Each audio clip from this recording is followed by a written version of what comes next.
Hey there, spiritual maniacs. Thanks for stopping by today. Getting ready to record a Spiritual Almanac podcast for Thursday, January 21st. Got a lot of energy today, feeling kind of good. Really looking forward to today's podcast. It's National Hugging Day, if you care about that. But more importantly, we're going to be taking a look at a Zen Buddhist monk named Ryokan Taigu. A really interesting guy. A really down-to-earth kind of guy, which is always good to find in a religious thinker, religious leader. But he had some really good poetry too. And we're going to be taking a look at one of his short poems today. I think you're really going to like that. For Spiritual Nuggets today, we're going to be talking about Carter's pardon of the Americans who evaded the Vietnam draft. Pretty controversial thing, but a pretty significant thing too, I think, for lots of reasons. And then we're going to be taking a look at some other stuff that include the birthday of Rasputin. Okay, if you know anything about Rasputin, you know he is an interesting guy, right? The digger, the more you dig into his background, the weirder it gets. So we're going to talk about that a little bit today too. Anyway, lots of great stuff. Stick around. I'm going to get set up and let's start the podcast. All right.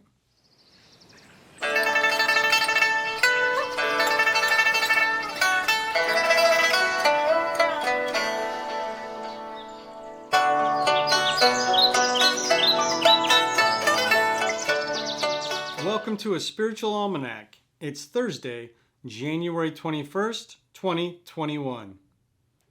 Today is National Hugging Day. Started by Reverend Kevin Zaborny in 1986 in Cairo, Michigan, its purpose is to encourage more people to show emotion in public.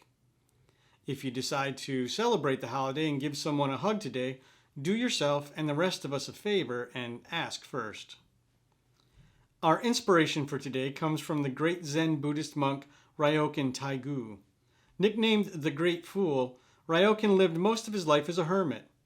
His practice consisted of meditation, walks in nature, writing poetry, and the very unhermit-like habit of making daily rounds in the local village. But he was famous for his kindness, generosity, and sense of humor. Once, a visiting monk saw him eating fish, and that was a problem since monks were forbidden from eating meat.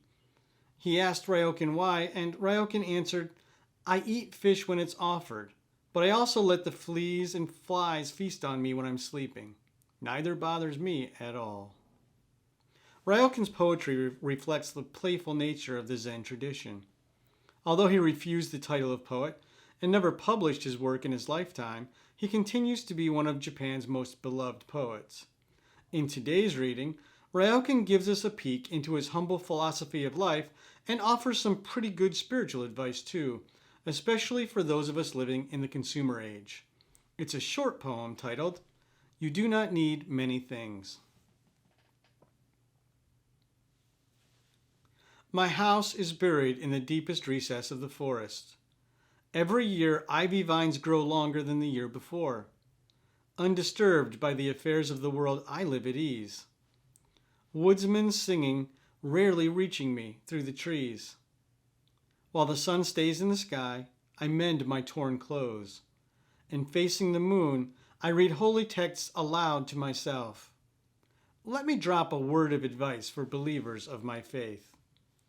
To enjoy life's immensity, you do not need many things.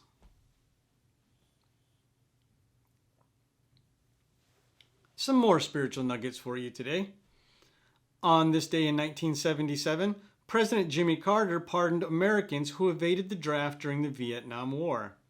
It happened on Carter's second day in office, and it was a controversial move. Critics complained the pardon allowed unpatriotic lawbreakers to avoid prosecution, but Carter argued it was necessary to put the divisions of the war behind us. During the draft, Mennonites, Amish, Quakers, and other Peace Church members were granted conscientious objector status and allowed to serve in civilian capacities.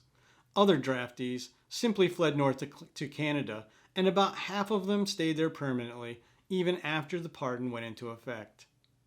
And on this day in 1525, the Swiss Anabaptist movement was founded in Zurich.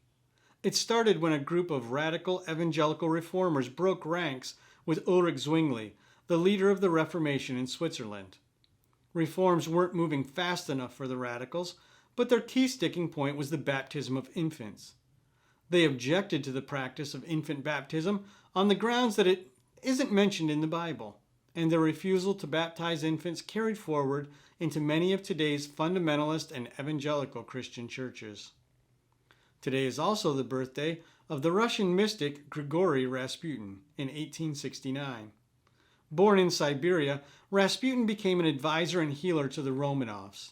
Although he never held any formal positions in the Russian Orthodox Church, he became Russia's leading holy man by healing Tsar Nicholas's son Alexei from hemophilia. But Rasputin had a darker side too, and he was eventually killed by a group of nobles for scandalous behavior that included bribery, sexual promiscuity, and rumors of an affair with Nicholas's wife. "When I go to confession," Rasputin said, "I don't offer God small sins like petty squabbles or jealousies. I offer him sins worth forgiving." Well, I guess that's one way to do it, and that's today's Spiritual Almanac. For additional reading, take a look at Dewdrops on a Lotus Leaf, Zen Poems of Ryokan. There's a link in the description.